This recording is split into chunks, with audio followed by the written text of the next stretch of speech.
کہ तैबा जाने का अगर कोई इरादा बांधे। कोई बहुत बड़ा शेर नहीं है, लेकिन मैं जो कहना चाहता हूं उसको सुनने के बाद आपको यकीन होगा कि शेर इसका बहुत अच्छा कि तैबा जाने का अगर कोई इरादा बांधे, ऐसे दीवान है सरकार को कितना बांधे, उन मुरादों की पतंग बाबे असर तक पहुंचे, डोर में जो भी मोहम्मद का वसीला बांधे। अल्लामा गुलाम फरीदुद्दीन यार अली साहब बैठे हुए हैं, मोहतरम इकरार बरकात साहब की बातों से तशरीफ आए हुए हैं।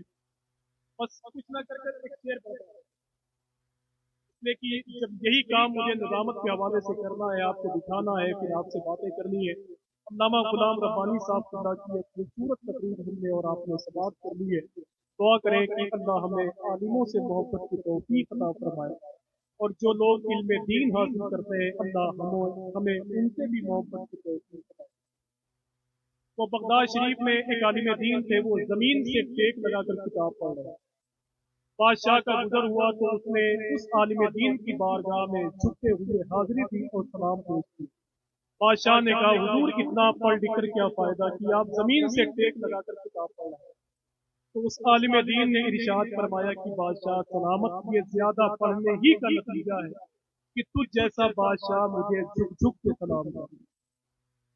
अल्लाह हमें वो शऊर अता फरमाए जो उलमाए किराम की इज्जत के लिए हमको उठाए।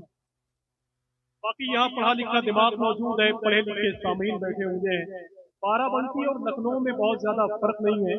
आपके इसी बाराबंकी को कुमार बाराबंकी जैसे लोगों ने पूरे दुनिया में मशहूर किया, तो जाहिर सी बात है कि यहाँ से लेकर वहां तक इतने अच्छे लोग बैठे हुए हैं, तो मेरे ख्याल से मेरी शायरी वो सुन के जाएंगे कि तैबा जाने का अगर कोई इरादा बांधे। अगर फरीदुद्दीन भाई कोई मदीना शरीफ जाना चाहता हो तो उसे कोई रोक पाएगा? किसे हुजूर बुला ले अपने शहर में, किसे कोई रोक? मफहूम यही है। मैंने आज के तकरीबन 7 या 8 साल पहले कलाम लिखा था, जब आ गए हुसैन के नाना ज़मीन। पूरे हिंदुस्तान में अल्लाह का शुक्र है कि करीब करीब नाम पढ़ने वाले कबीलों में हर इंसान को 1.5-2 साल के बाद मैंने एक जमीन निकाली कि हम खुशी मनाएंगे। सब लोग पढ़ते हैं, छोटी सी छोटी सी कि तैबा जाने का अगर कोई इरादा बांधे, ऐसे दीवान है सरकार को कितना बांधे। कि तैबा जाने का अगर कोई इरादा बांधे। अगर अल्लाह ने आपको ज़बान दी है तो थोड़ी सी अपनी आवाज को बुलंद करें और मिल के बोल दें सुभान अल्लाह। टिकवा बोलो और ऊंची आवाज से बोलो सुभान अल्लाह। अगर सुभान अल्लाह कहने से कोई नुकसान हो तो खुदा के वास्ते मत बोलिएगा, और अगर सुभान अल्लाह कहने से आपका फायदा है तो आपकी जिम्मेदारी है कि थोड़ी बहुत आवाज आपको। एक अल्लाह के वली थे, वो अपने बेटे से कहते थे, कहो मेरे नाम सुभान अल्लाह। बेटा कहता सुभान अल्लाह। फिर उस अल्लाह के वली ने कहा, कहो सुभान अल्लाह। बेटे ने कहा सुभान अल्लाह। एक दिन लोगों ने उस अल्लाह के वली से कहा कि बाबा अल्लाह क्यों कहलवाते हैं?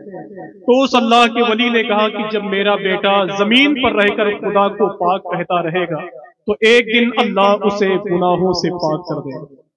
यहाँ से लेकर वहां तक जितने लोग गुनाहों से पाक होना चाहते हैं, उनकी जिम्मेदारी यह है कि वो अल्लाह की बड़ाई बयान करें। जाने का अगर कोई इरादा बांधे। कोई बहुत बड़ा शेर नहीं है, लेकिन मैं जो कहना चाहता हूं उसको सुनने के बाद आपको यकीन होगा कि शेर इसका बहुत अच्छा कि तैबा जाने का अगर कोई इरादा बांधे, ऐसे दीवान है सरकार को कितना बांधे, उन मुरादों की पतंग बाबे असर तक पहुंचे, डोर में जो भी मोहम्मद का वसीला बांधे। उन मुरादों की पतंग बाबे असर तक पहुंचे और डोर में जो भी मोहम्मद का वसीला बांधे। डोर में जो भी मोहम्मद का वसीला बांधे। बहुत मशहूर एक बात है, मेरी जमात के उलमा से आपने बारहा सुना होगा कि उमर फारूक आजम आए थे हुजूर को कत्ल करने के लिए। उमर फारूक आजम आए थे हुजूर को कत्ल करने के लिए, लेकिन हुजूर को देखने के बाद वो खुद मेरे हुजूर के शहदाई हो गए।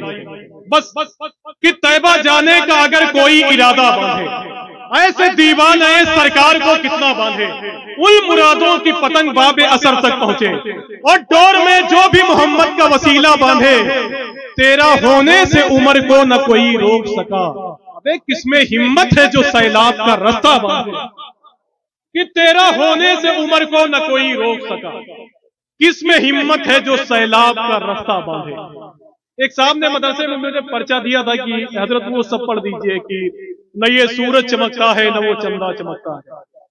हमने कहा ये सब पढ़ने का वक्त नहीं है, पर जैसे जैसे इंशाल्लाह आपसे बात होती रहेगी और धीरे धीरे हमारी आवाज आप तक पहुंचती रहेगी। दुआ करें अल्लाह इस महफिल नूर को अपनी बारगाह में कबूल फरमाए। तालिबान उलूम मुस्तफा के कदम